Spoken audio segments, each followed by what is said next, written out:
Selamat pagi teman-teman semuanya, pelajar Indonesia. Saya itu kalau setiap tahun ada festival teater pelajar di Kudus ya. Saya kalau melihat mereka begitu, ketemu dengan mereka gitu di ajang festival teater pelajar begitu, entah kenapa saya melihat inilah wajah-wajah Indonesia masa depan, di mana teman-teman inilah yang nantinya akan memimpin kita semua menjadi pemimpin-pemimpin bangsa. Oleh karena itu, saya senang dan selalu berharap saat-saat inilah ketika memiliki kesempatan untuk belajar banyak hal, terutama seni, saya kira akan menjadi tambahan bekal untuk kita memupuk potensi gitu ya, sambil mengembangkan bakat gitu ya. Tapi lebih dari itu, saya meyakini berkesenian itu juga semakin membawa kita semua pada kesadaran hidup yang lebih luas, bahwa kita mesti bisa atau mampu menghargai orang lain, menghargai perbedaan, menghargai kelemahan orang lain gitu ya, berkomitmen, punya integritas dan sebagainya. Itu semua ada dalam proses berkesenian, terutama dalam hal ini berteater. Teman-teman, kita akan ngomong tentang teatrikalisasi puisi ya. Sebetulnya ini kita menyamakan konsep saja dulu. Barangkali nanti ada masukan, kita nanti akan diskusi lebih banyak tanya jawab gitu aja. Saya hanya akan sedikit saja memberikan semacam pembukaan untuk nanti mengantar dialog kita ya, untuk memperjelas apa yang kita maui dalam teatrikalisasi puisi. Kalau kita ngomong teatrikalisasi puisi, tentu kita tidak boleh melupakan apa itu sebetulnya puisi ya kan. Kalau definisi umum banyak bisa dicari teman-teman di dalam banyak referensi, tapi menurut hemat saya, secara sederhana, puisi itu pasti akan mengungkapkan dengan bahasa yang indah, dengan rima, dengan ada irama, ada bentuk bait ya, yang di dalamnya ada baris-baris kalimat begitu, dan semuanya tersusun menjadi satu kesatuan yang utuh yang memiliki kandungan makna. Saya ingin menggarisbawahi mengenai bahasa yang indah di dalam puisi.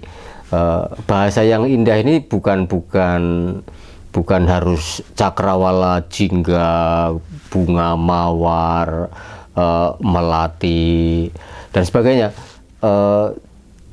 Artinya tidak melulu hanya itu, tetapi yang paling penting di dalam di dalam konsep bahasa indahnya dalam puisi itu adalah bahwa kalimat yang dipilih kemudian disusun menjadi rangkaian kalimat di dalam puisi oleh penyair itu memiliki atau kemudian menciptakan suasana, menciptakan rasa, menciptakan persepsi, menciptakan keharuan tertentu, sehingga dari sana kemudian melahirkan pemaknaan yang bisa melebihi kata itu sendiri.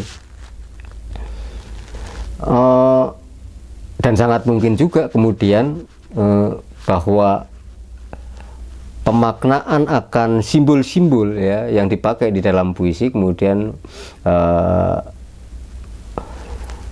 melahirkan tafsir ya, melahirkan persepsi, melahirkan interpretasi yang masing-masing bisa saja berbeda pemaknaannya. Tapi yang jelas bahwa inilah yang kemudian puisi disebut sebagai salah satu jenis karya sastra, ya, dan berdiri sendiri. Selain karya sastra yang lain, ada cerpen, ada novel dan sebagainya, maka puisi ini hadir secara merdeka, secara unik sekaligus, ya. Kalau apakah bisa disamakan, atau misalnya ada yang mengatakan bahwa puisi itu curhatan dari penyair misalnya, atau curhatan seseorang gitu ke dalam teks dalam bahasa yang indah begitu, ya bisa saja. Cuman saya ingin menekankan bahwa kalimat yang atau kata yang terpilih kemudian menjadi puisi itu tidak hanya indah secara bahasa, tetapi juga menimbulkan atau melahirkan pemaknaan yang lebih meluas dan lebih mendalam.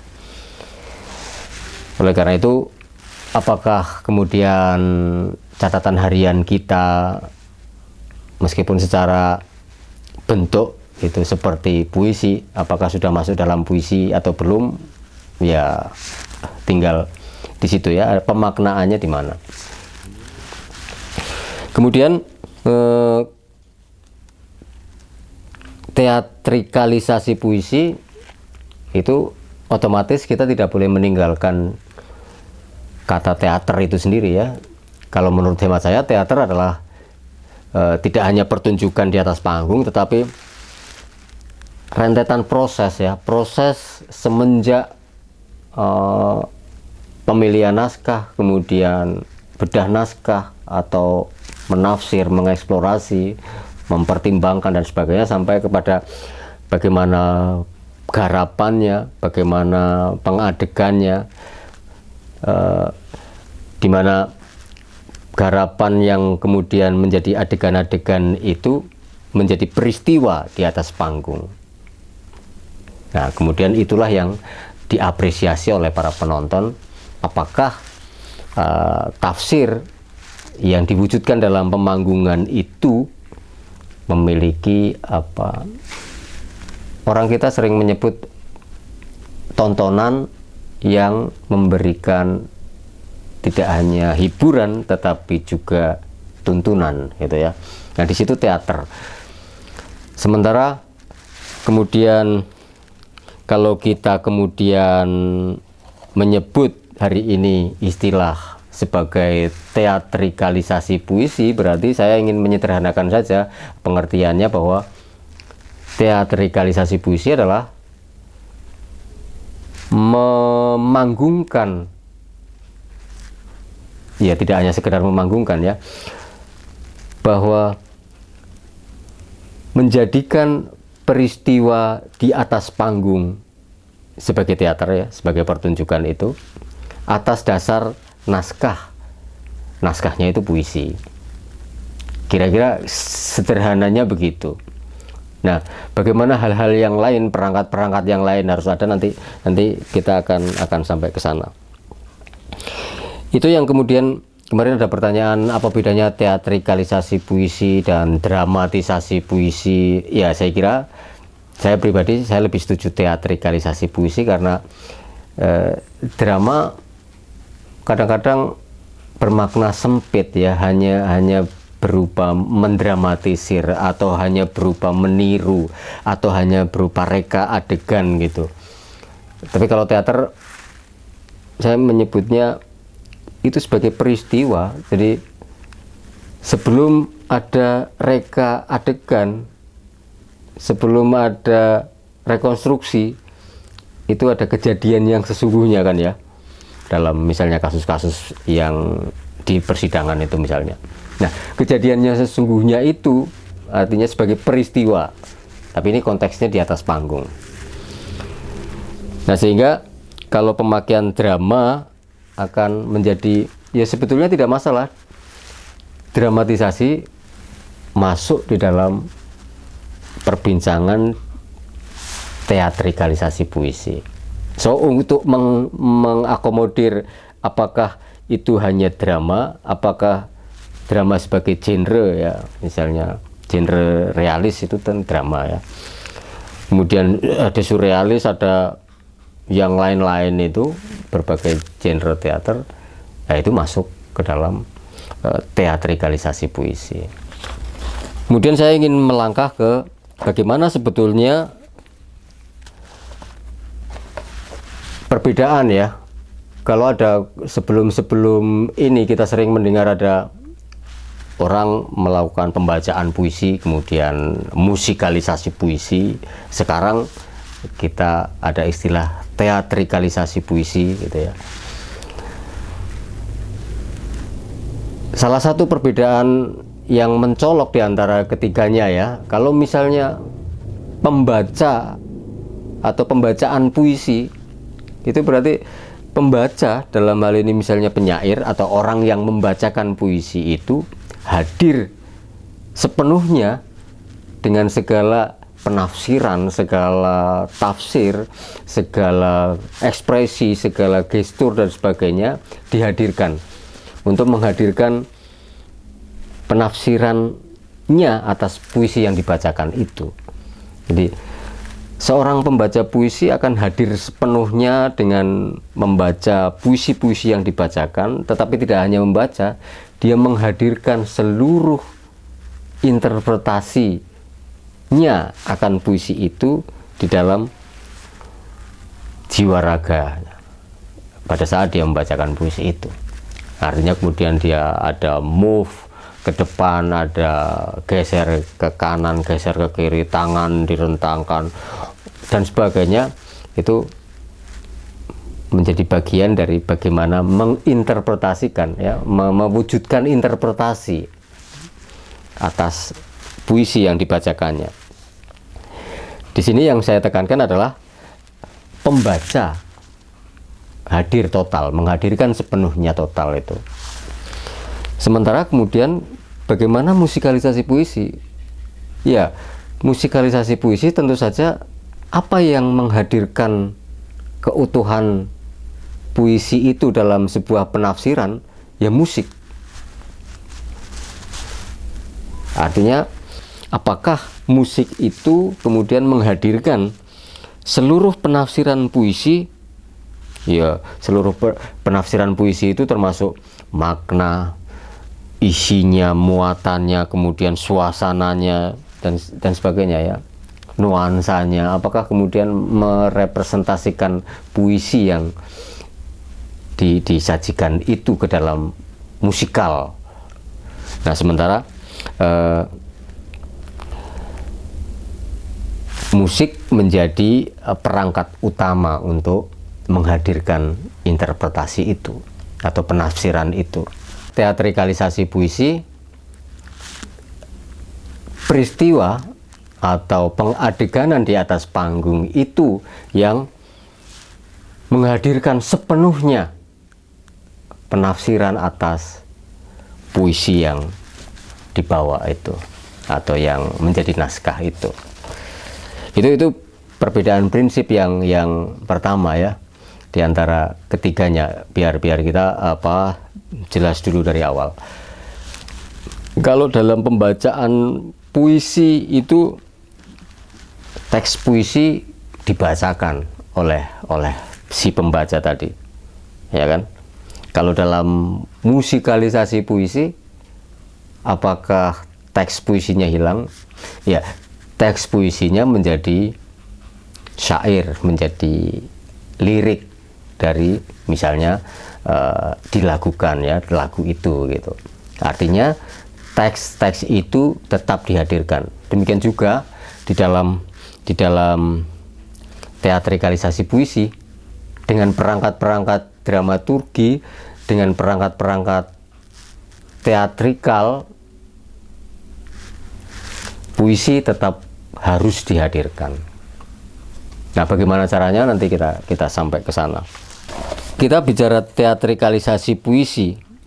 Tadi kita sudah menyebut kita menggarap, membuat garapan, pertunjukan atau peristiwa di atas panggung dengan basis naskah puisi ya. Artinya kemudian ini yang membedakan dengan pertunjukan teater biasa ya. Pertunjukan teater biasa itu naskahnya naskah teater, naskahnya sudah ada panggung, keterangan waktu, keterangan tempat dan sebagainya sudah disediakan, kemudian karakter A, karakter B, karakter D dan seterusnya, dialognya bagaimana dan sebagainya sudah ada. Sementara di puisi ini yang kemudian menjadi tanggung jawab kelompok itu menafsirkan ya, bagaimana menafsirkan. Tetapi bahwa dari mana dialog yang ada di dalam teatrikalisasi puisi, ya dari puisi itu, karena puisinya menjadi naskah, ya kan? Nah, apakah harus ketat? Ya, di dalam teatrikalisasi puisi, sama halnya dengan musikalisasi puisi, sama halnya dengan pembacaan puisi, dalam konteks lomba, dalam konteks festival, karena mesti ada yang diukur, mesti ada yang dinilai. Puisi, teks puisi, kelengkapan saya menyebutnya presisi ya, tidak salah ucap, tidak keliwatan kata-katanya, tidak hilang, tidak ditambah. Itu menjadi kewajiban buat kelompok teatrikalisasi puisi untuk menghadirkan utuh sebagaimana teks puisi aslinya. Oleh karena itu saya menyebutnya bagaimana dialog di dalam teatrikalisasi puisi sangat ketat, bahkan tidak boleh ditambah, tidak boleh dikurangi, apa adanya di situ. Sementara di dalam pertunjukan teater biasa ini tergantung sutradara ya, atas tafsir naskah itu misalnya, boleh saja kemudian dengan pemain menyepakati ini boleh diimprovisasi, ini tidak boleh diimprovisasi, itu bisa diatur.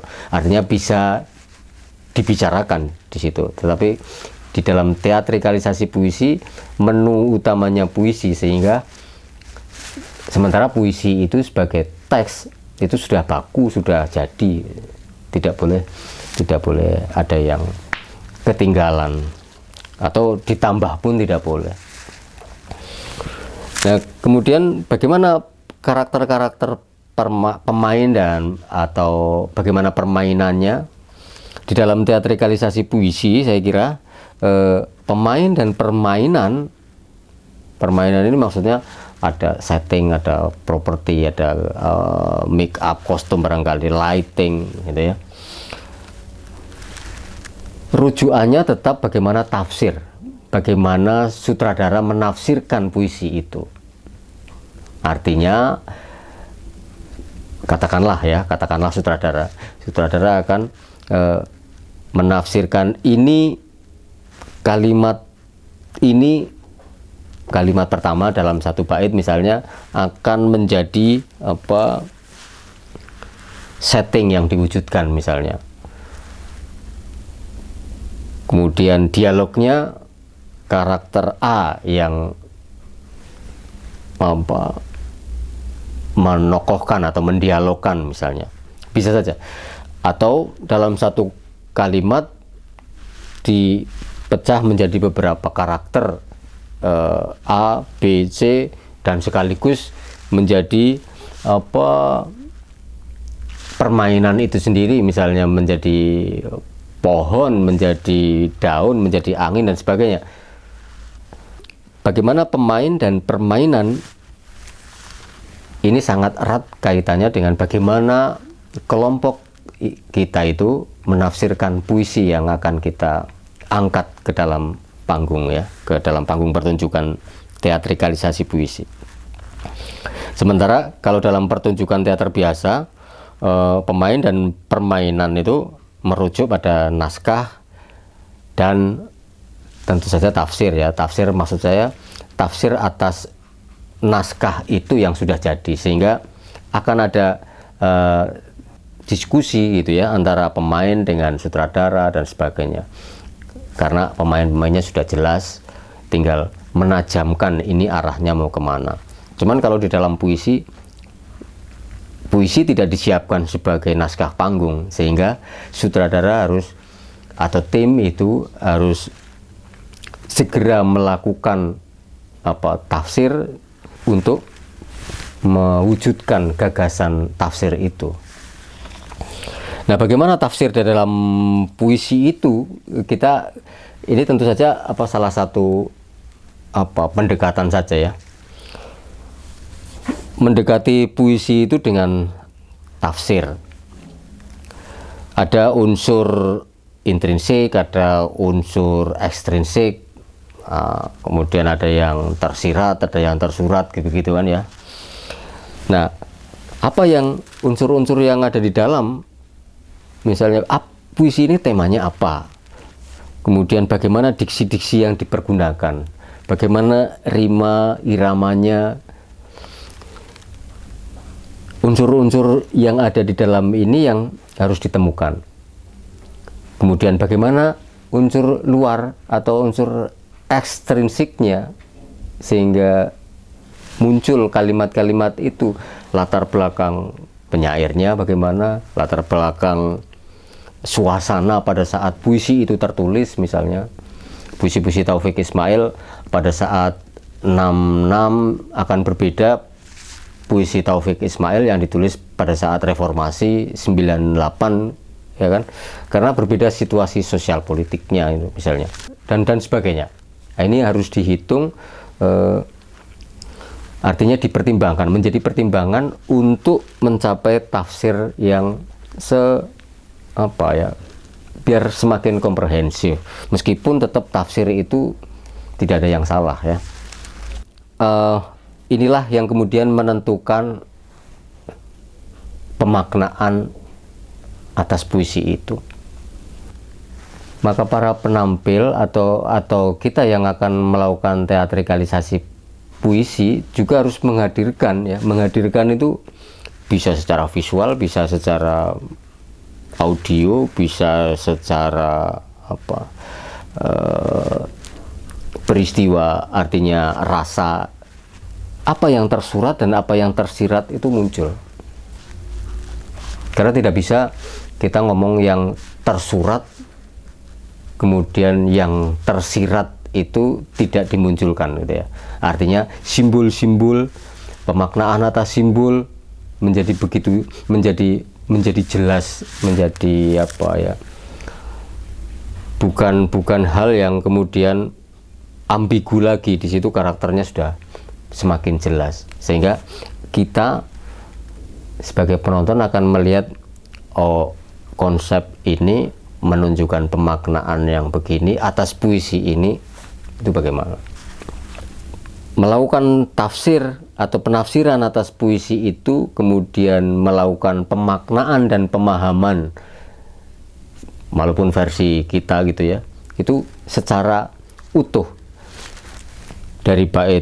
dari kata pertama sampai kata terakhir di bait terakhir. Artinya apa? Teatrikalisasi puisi tidak bisa menghadirkan pasal-pasal atau parsial-parsial ya, karena harapan kita menyaksikan pertunjukan teatrikalisasi puisi, analoginya sama ketika kita membaca sebuah puisi utuh dari kata pertama di bait pertama sampai kata terakhir di bait terakhir. Teks puisi menjadi dialog untuk para pemain yang ada di dalam peristiwa itu. Pembagiannya bagaimana? Monggo saja. Tetapi yang pasti saya tidak ingin istilah dialog itu bukan atau tidak sama dengan atau tidak harus selalu disuarakan ya.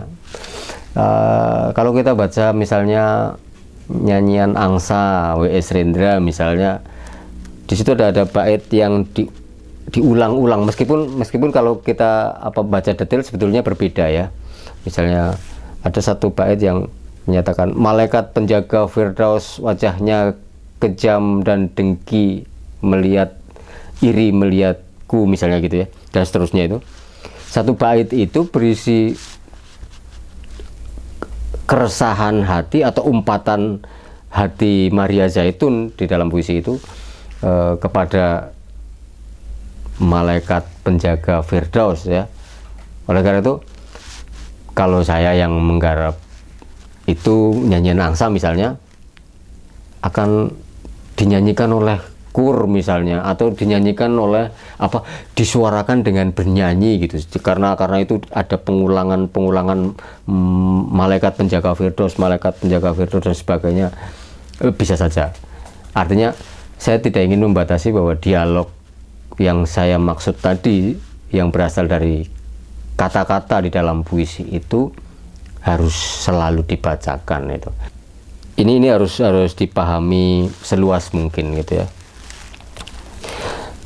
Pijakannya atau pegangannya hanya satu, bahwa kata pertama di bait pertama sampai kata terakhir di bait terakhir dalam puisi itu hadir utuh juga.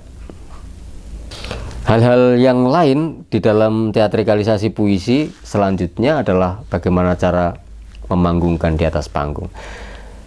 Saya kira ini syarat-syaratnya atau apa yang harus kita penuhi gitu ya, untuk mampu secara optimal. Saya kira tidak berbeda jauh dengan apa yang ada di dalam dramaturgi, bahwa karakter pemeranan itu menjadi perhatian, bahwa pola adegan, penggarapan, komposisi, kemudian harmoni ya, dinamika itu juga menjadi perhatian.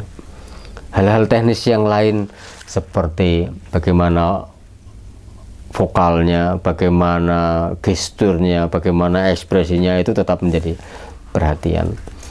Karena ya kita melihatnya sebagai peristiwa pertunjukan, sehingga kita akan memaknainya atau menanggapinya sebagai pertunjukan.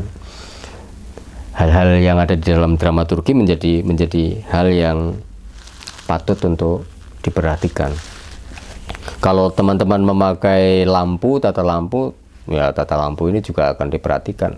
Karakter ABC memakai make up, ya akan menjadi diperhatikan, karena itu tadi, semakin jelas apa yang dimaui, apa yang ditafsirkan, dan apa yang akan dipresentasikan, kemudian menolong, membantu audien untuk mencapai tahap pemaknaan itu akan semakin memperlancar proses kita. Saya kira itu yang yang bisa saya sampaikan untuk mengawali saja. Nanti akan dilengkapi oleh Mas Sosiawan Lea ya. Tapi ini hanya membuka dialog saja. Saya sih berharap kita nanti akan banyak tanya jawab, sehingga akan ada satu konsep yang terpahami bersama. Kira-kira begitu. Terima kasih. Selamat siang, salam budaya. Assalamualaikum warahmatullahi wabarakatuh.